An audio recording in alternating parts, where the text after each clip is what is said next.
Hello दोस्तों, welcome back to my YouTube channel concept of mathematics. मैं अजय कुमार आज की वीडियो अपने उन दोस्तों के लिए लेके आऊँ जो कि चौधरी रणबीर सिंह विश्वविद्यालय जींद से बीएड कर रहे हैं, एमएड कर रहे हैं, बीपीईडी कर रहे हैं, बीएड स्पेशल, बीपीएस, एमपीएस और बीपीईडी कर रहे हैं।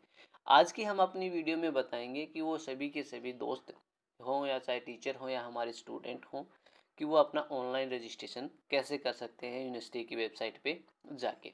हमारा जो ऑनलाइन जो टेस्ट है, जो या हमारा ऑनलाइन पेपर है, वो कैसे होगा, हमारे क्वेश्चन किस टाइप से आएंगे, ठीक है। इन सब बातों के बारे में हम आज डिस्कस करने वाले हैं। तो सबसे पहले जो हमारा टेस्ट होगा या जो पेपर होगा वो ऑनलाइन मोड से होगा और उसमें जो क्वेश्चंस आएंगे वो एमसीक्यू टाइप के हमारे पास क्वेश्चन से आने वाले हैं। इसके लिए आपको पेपर देने के लिए सबसे पहले आपको यूनिवर्सिटी की वेबसाइट पे जाके आपको क्या करना पड़ेगा, अपने आप को रजिस्टर करना पड़ेगा। रजिस्टर करने के बाद आपको लॉगिन आईडी और पासवर्ड दिया जाएगा। वही लॉगिन और आईडी और पासवर्ड एग्जाम के दिन आपको फिल करके अपना जो पेपर है वो ओपन करना पड़ेगा। तो उसके लिए सबसे पहले आपको क्या करना पड़ेगा, अपनी जो वेबसाइट है www.crsu.ac.in के ऊपर आपको क्या करना है, होम पेज के ऊपर जाना है। होम पेज के ऊपर जाने के बाद आपको क्या करना पड़ेगा, अपना न्यू रजिस्ट्रेशन के ऊपर क्लिक करना है, क्योंकि आप जब तक रजिस्टर नहीं करोगे तब तक आप एग्जाम नहीं दे पाओगे। तो सबसे पहले आप अपने आप को रजिस्टर करना है। न्यू रजिस्ट्रेशन करने के बाद वो आपसे कुछ से इंपॉर्टेंट बातें पूछेगा कि आपका कोर्स कौन सा है, रजिस्ट्रेशन नंबर क्या है, ईमेल आईडी क्या है, मोबाइल नंबर क्या है, ठीक है, आपकी रोल नंबर क्या है। ये सभी के सभी जैसे ही आप इनके अंदर फिल कर दोगे आपका इस टाइप से एक पेज ओपन हो जाएगा, ठीक है। ये सभी के सभी आप फिल करने के बाद आपको क्या करना पड़ेगा, वह रजिस्टर के ऊपर आपको क्या करना पड़ेगा, क्लिक करना पड़ेगा। जैसे ही आप रजिस्टर के ऊपर क्लिक करोगे तो आपका जो फॉर्म है वो ओपन हो जाएगा कि आपका नाम क्या है, जैसे कि आपका नाम क्या है, ठीक है, आपके फादर का नाम क्या है, आपके मोबाइल नंबर सही है या नहीं है, आप अपना ओटीपी सेंड करके उनको कंफर्म कर सकते हैं। जीमेल आईडी पे आप अपना ओटीपी सेंड कीजिए और कंफर्म कीजिए, ठीक है। आपकी कॉलेज का नाम, आपकी फ़ोटो, अगर आपकी फ़ोटो यहाँ पे नहीं आ रही है तो आप अपने कॉलेज से संपर्क कीजिए, ठीक है। यदि आप किसी भी प्रकार की कोई सुधार करना चाहते हैं, अगर रेगुलर कैंडिडेट है तो कॉलेज से संपर्क करें, ठीक है। यदि वो रिपेयर है तो वो विश्वविद्यालय से संपर्क करें, ठीक है। इसके अलावा अगर आप सब्जेक्ट्स देखना चाहते हैं कि हमारे सब्जेक्ट्स में कोई करेक्शन है, हमारे पास ये सब्जेक्ट नहीं होना चाहिए, हमारे पास तो ये सब्जेक्ट होना चाहिए, अगर कोई भी करेक्शन है तो आपके पास ये ऑप्शन दिया हुआ है, यहाँ से आप अपने सब्जेक्ट की करेक्शन भी सही करवा सकते हैं। इतना सब कुछ करने के बाद आपको continue to complete registration form पे क्लिक करना पड़ेगा। यहाँ से आपका रजिस्ट्रेशन कंप्लीट हो जाएगा यूनिवर्सिटी की तरफ से, ठीक है। आपको लॉगिन आईडी और पासवर्ड अवेलेबल कराएगा और वो जो लॉगिन आईडी और जो पासवर्ड आपको अवेलेबल कराएंगे वो हमारा क्या होगा, कॉलेज के अंदर जाएगा, वहाँ से आपको वो लेना पड़ेगा, ठीक है। अगर आप रिपेयर के स्टूडेंट हैं तो वो आपकी लॉगिन आईडी और जो पासवर्ड होगा वो आपकी जीमेल आईडी के ऊपर अवेलेबल हो जाएगा, ठीक है। अगर आप रेगुलर के स्टूडेंट हैं तो आपको कॉलेज से लेने पड़ेंगे और अगर आप रिपेयर के स्टूडेंट हैं तो आपकी लॉगिन आईडी और पासवर्ड है आपकी जीमेल आईडी के ऊपर आ जाएंगे। लॉगिन आईडी और पासवर्ड लेने के बाद आपको सबसे पहला काम ये करना पड़ेगा कि आप अपने पासवर्ड को आपको चेंज करना पड़ेगा, क्योंकि यूनिवर्सिटी के जो पासवर्ड होंगे वो आप याद नहीं रख सकते हैं, तो आपको पासवर्ड वही लगाने होंगे जो आप याद रख सकते हो। तो सबसे पहले आपको अपने पासवर्ड चेंज करने पड़ेंगे। पासवर्ड चेंज करने के लिए आपको क्या करना पड़ेगा, सबसे पहले फिर आपको लॉगिन करना पड़ेगा, ठीक है। सबसे पहले आपको एप्लीकेंट लॉगिन करना पड़ेगा। सॉरी, यहाँ पे जो न्यू रजिस्ट्रेशन पे घोड़ा लगा रखा है, इन्होंने मार्क कर रखा है, ये गलत है। आपको एप्लीकेंट लॉगिन करना पड़ेगा। एप्लीकेंट लॉगिन करने के लिए सबसे पहले आपको ये फिल करना पड़ेगा। फिल करने के बाद आपको लॉगिन करना है। जैसे ही आप इसको लॉगिन करोगे तो यहाँ पे आपको क्या मांगेगा, वो ओल्ड पासवर्ड है, आप उनको फिल कीजिए। ओल्ड पासवर्ड फिल करने के बाद आपको न्यू पासवर्ड फिल करने हैं जो आप अपनी तरफ से देना चाह रहे हैं। तो न्यू पासवर्ड करने हैं, फिर कंफर्म पासवर्ड करने के बाद आपको सबमिट करना है और आपका कंप्लीट रजिस्ट्रेशन हो चुका है। अब आप मॉक टेस्ट भी दे सकते हो अगर आप मॉक टेस्ट देना चाहते हो तो। अगर आप मॉक टेस्ट नहीं देना चाहते, आप डायरेक्ट एग्जाम में बैठना चाहते हो तो एग्जाम के दिन आप इन लॉगिन आईडी और पासवर्ड का यूज करके आप अपना एग्जाम दे सकते हैं। इसके लिए आप मॉक टेस्ट के लिए आपको क्या करना पड़ेगा, वही है, आपको अपनी लॉगिन आईडी और पासवर्ड से ओपन करना पड़ेगा और ओपन करने के बाद आपका इस टाइप से एक पेज ओपन हो जाएगा। अगर आप एग्ज़ाम के दिन ही बैठे हैं तो आपको यहाँ पे स्टार्ट करना पड़ेगा ऑनलाइन एग्ज़ाम, और ऑनलाइन एग्ज़ाम करने के बाद आपको क्या होगा, आपका पेज ओपन हो जाएगा और वहाँ से आप अपना पेपर दे सकते हैं।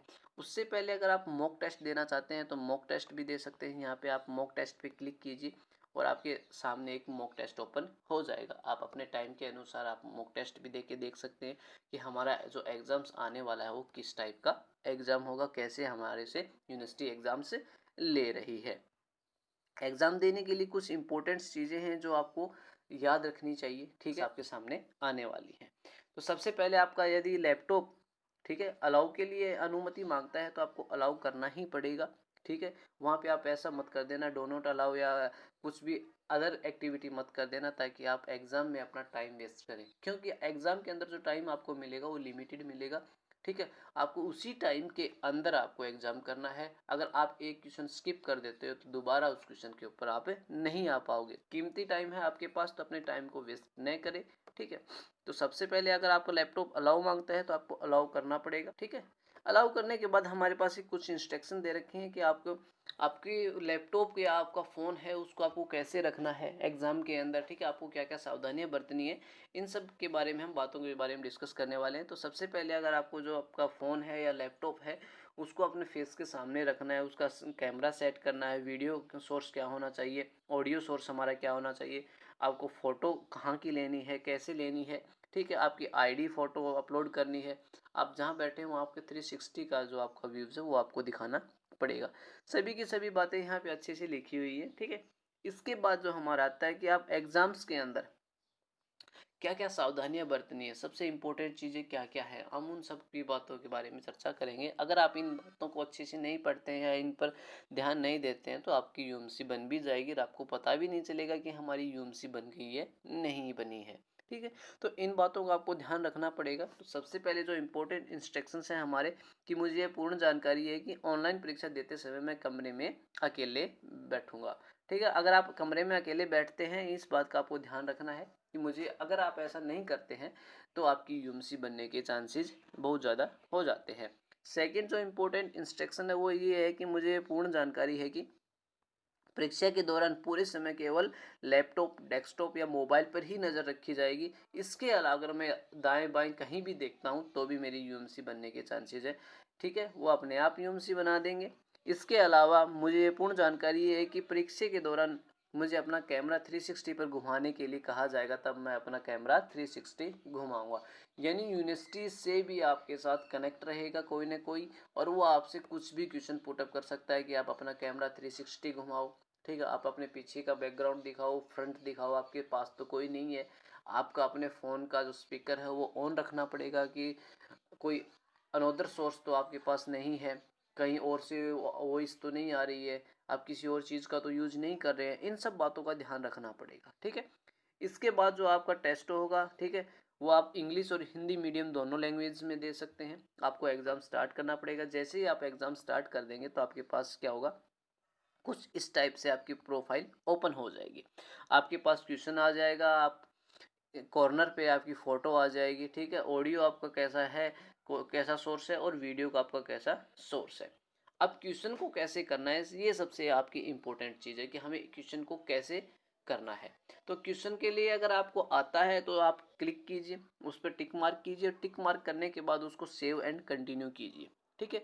सेव और कंटिन्यू कीजिए। अगर आपको क्वेश्चन नहीं आता है तो आप उसको स्किप भी कर सकते हैं। क्या कर सकते हैं, स्किप कर सकते हैं, लेकिन आप उस क्वेश्चन पर दोबारा नहीं आ पाएंगे। अगर आपने उस क्वेश्चन को स्किप कर दिया है तो दोबारा आप उस क्वेश्चन पर नहीं आ पाएंगे।